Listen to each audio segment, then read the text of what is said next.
This is a little story about a nice guy named Ross. Ross lives with his beautiful partner Joanna and his labradoodle, Fluffy. Ross also has an iPhone.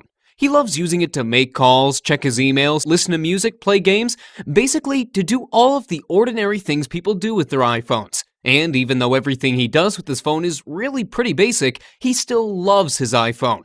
But Ross, if all you're using your iPhone for is to do all the stuff that an ordinary phone can do, why did you buy it in the first place? It's like buying yourself a cheeseburger and only eating the bun. Ross must have heard us, because one day he decides to take the plunge and jailbreak his iPhone, because he's heard that you can get way more functionality that way. So he heads over to Google and searches for jailbreak iPhone. Boom! He gets pages and pages of results. He clicks a link, stares at the page, and scratches his head. There's so much jargon and techie talk on there that he just can't make any sense out of it. So he goes back to his Google results and he clicks on another link. This page is much better. The site is offering a one-click solution to jailbreak his iPhone. It's not free, but $30 seems a reasonable price to have his iPhone jailbroken automatically. So he enters his card details, clicks to download, and as soon as he opens the file, he realizes he's been scammed. All that the download contains is the same complex information that was available for free on the last site. And did he get his money back? Hell no. So poor, disappointed Ross calls up his techie friend Carl. Carl says he jailbroke his iPod Touch all by himself. Carl also says he'll help Ross out in return for a drink. They sit down together and guess what? Hooray! Ross finally has a jailbroken iPhone. Meanwhile, Carl has scored himself a free beer. And you want to know what happens next? Ross wakes up the next morning and starts using his iPhone to make calls, check his emails, surf the internet, listen to music, play games, and all the other ordinary things that he always did with his iPhone. Hang on a second. If that's all you're going to use your iPhone for, why did you jailbreak it in the first place? Who knows? But one thing's for sure. Ross loves his iPhone. Ross. Hey Ross, do you know about Unseen Apps? It's a step-by-step guide with video tutorials, and it gives you access to loads of fantastic applications, like more than 50. Just have a look. Ross goes to unseenapps.com. He sees that the site is offering a 60-day money-back guarantee backed by ClickBank. Interesting. This time he's at least certain that this is not another scam site. So, with nothing to lose, he gives it a try.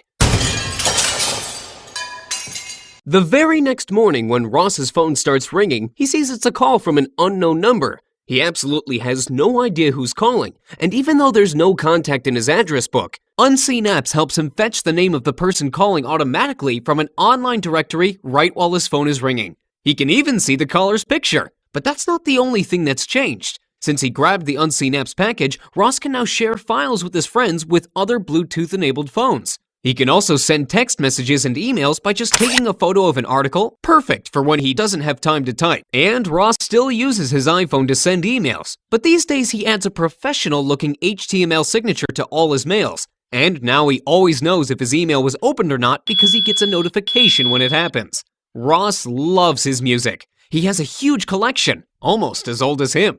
It used to be pretty untidy too. But since Unseen Apps helped him organize it, all the misspelt song titles in his entire collection have been corrected. And every song now has album art, lyrics, and other metadata so he can sort and search his collection by genre, artist, or date. And all this with just one click. Try beating that, iTunes. Next weekend, Ross is all set for a trip to Manhattan. He's really excited, but not just because of the shopping. No, Ross is excited about all the pictures he's planning to take over there. As a keen photographer, Ross usually prefers to take pictures using his digital camera on trips, just because it takes better pictures than his iPhone. But what's really special about this trip is that when he gets back, all the pictures that he takes with his camera will have location data embedded when he transfers them to his computer. That means he'll be able to see the exact location of his picture on iPhone, Google Earth, Flickr, or whatever. And how does this work? Well, it's a combination of the imaging power of his camera, the GPS power of his iPhone, and, of course, the magical ingredient that helps him stitch it all together, Unseen Apps. Once you have some photos, you obviously want to put them on your iPhone, so you can flick through them with your friends and family and show them all the exciting things you've seen. Before he had the Unseen Apps package, whenever Ross wanted to create or remove a photo album, he had to connect his iPhone to his computer and do it all through iTunes. He just couldn't figure out how to do this in the iPhone's photo viewer app. That's okay, buddy. No one can figure that out. It's a mystery because it's not even possible. Apple has decided you shouldn't have this feature, but Unseen Apps lets Ross add or remove photo albums, organize his photos and videos by moving them between albums, and even put a password on his private albums. Ross really loves all the new functionality that Unseen Apps has released for him. He also loves that Unseen Apps is regularly updated, and he especially loves the fact that as an Unseen Apps member, he's entitled to free updates for 18 months. Another thing Ross loves is having a super geek at his service all the time. Whenever he has a question about his iPhone, this iDevice genius is on hand, and he's sure to have a solution to any of Ross's problems. This is Ross at home. Unseen Apps won't supercharge his TV, his bookshelf, his bathroom, or his pet dog Fluffy. But one thing's for sure, Unseen Apps has taken his iPhone to the next level. Ross still loves his iPhone, but now he uses it for much more than just emailing, making calls, and surfing the internet. Ross's friend Carl, the techie guy, also bought Unseen Apps for his iPod Touch, but never told Ross about this. If you have an iPhone or an iPod Touch but don't have Unseen Apps, well, you don't have Unseen Apps.